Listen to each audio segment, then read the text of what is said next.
Bismillahirrahmanirrahim. Uang adalah salah satu ujian paling halus dalam kehidupan manusia.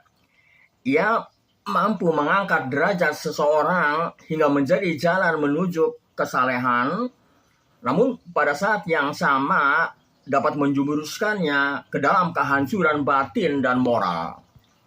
Tidak banyak entitas di dunia ini yang memiliki daya tarik sekaligus daya rusak sekuat uang. Karena itu, Islam sejak awal tidak memulai pembahasan ekonomi dari mekanisme pasar, melainkan dari kualitas jiwa manusia. Ar-Raghib Al-Asfahani meletakkan fondasi etis yang sangat tegas. Innal mala laisa khairan fi dzatihi wa innama yakunu khairan idza stu'mila fil khairi. Harta bukanlah kebaikan pada dirinya. Ia baru menjadi kebaikan apabila digunakan untuk kebaikan. Dengan pernyataan ini, uang dilepaskan dari klaim moral bawaan. Ia tidak otomatis baik dan tidak pula secara inheren buruk. Nilainya sepenuhnya ditentukan oleh arah penggunaan dan niat pemiliknya. Maka problem ekonomi sejatinya adalah problem etika dan orientasi batin. Dalam tradisi Islam, harta selalu ditempatkan sebagai wasilah atau sarana, bukan ghayah, tujuan. Ibnu Miskawayh menegaskan, wal malu innama yutlabu lima yunalu bihi minal fadaili. Harta dicari hanya untuk hal-hal yang dengannya berbagai kebajikan dapat diraih.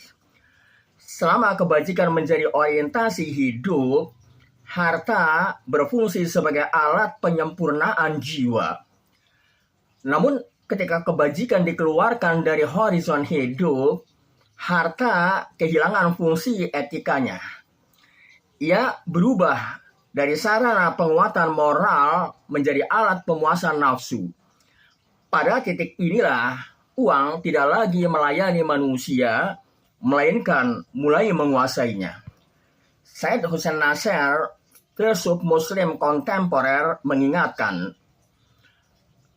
modern man has forgotten that wealth is meant to serve the soul, not replace it. Manusia modern telah melupakan bahwa kekayaan seharusnya melayani jiwa, bukan menggantikannya. Dalam realitas ekonomi modern, manusia menempuh beragam jalan untuk memperoleh harta. Ada yang hidup sebagai employed, menggantungkan penghidupan pada upah tenaga yang disewakan. Ada pula self-employed, bekerja untuk dirinya sendiri dengan mengandalkan keterampilan personal. Pada tahap berikutnya, terdapat business owner, di mana orang lain bekerja untuknya. Lebih jauh lagi, ada investor, ketika uanglah yang bekerja untuk manusia. Menariknya, ada pula fenomena yang lebih langka. Orang-orang yang tidak lagi mencari uang, tetapi justru dicari oleh uang. Mereka adalah individu yang dipercaya, berintegritas, dan memiliki nilai sosial tinggi, sehingga peluang ekonomi datang sebagai konsekuensi dari kebajikan personal. Dalam kacamata Ibnu Miskawayh, seluruh kategori ini tetap netral secara moral. Yang menentukan nilainya bukan bentuk ekonominya, melainkan arah batin manusia. Apakah harta dicari sebagai sarana penyempurnaan akhlak atau sebagai alat pemuasan ego? Malik Badri, tokoh integrasi psikologi dan spiritualitas Islam, menulis, the problem is not wealth itself, but the psychological attachment to it. Masalahnya bukan pada kekayaan itu sendiri, melainkan pada keterikatan psikologis manusia kepadanya. Secara praktis, uang memiliki beberapa tingkatan fungsi. Ia digunakan untuk makan, yakni untuk memenuhi kebutuhan dasar kehidupan. Ia juga dipakai untuk mencari makan, yakni sebagai modal agar manusia dapat bertahan dan berkembang. Namun, pada tingkat yang lebih luhur, uang digunakan untuk memberi makan, yakni membantu orang lain, menguatkan kehidupan sosial, dan menumbuhkan solidaritas kemanusiaan.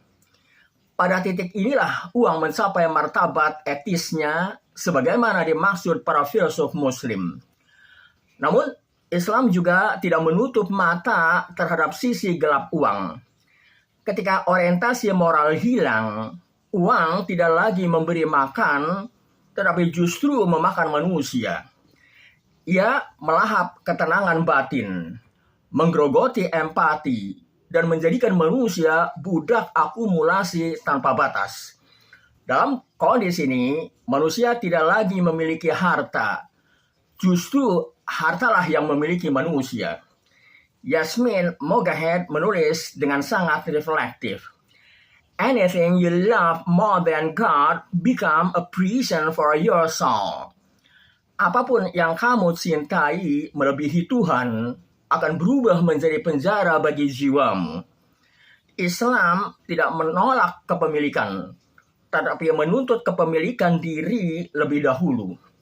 Tanpa penguasaan diri, harta justru menjadi sumber kegelisahan dan ketakutan. Ali bin Abi Thalib mengingatkan dengan kalimat yang tajam. Man lam yamlik nafsahu inda syahwatihi lam yanfa'hu ma malaka. Siapa yang tidak mampu menguasai dirinya saat berhadapan dengan syahwat, maka apapun yang ia miliki tidak akan bermanfaat baginya. Disinilah uang menjadi ujian eksistensial. Apakah ia memperluas kebebasan batin atau justru mempersempitnya? Maka satu pesan kunci menjadi jelas. Uang adalah jalan, bukan tujuan. Ia bisa menjadi jalan menuju surga ketika digunakan untuk kebaikan, keadilan, dan kepedulian sosial. Namun, ia juga bisa menjadi jalan menuju kehancuran ketika dijadikan pusat makna hidup.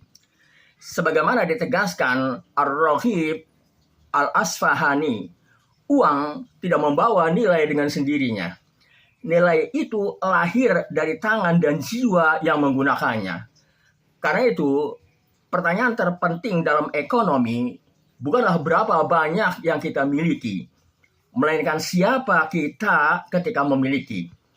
Disitulah filsafat ekonomi menemukan perannya, menjaga agar uang tetap menjadi pelayan kemanusiaan, bukan tuan yang memperbudak jiwa. Wallahu a'lam bishawab.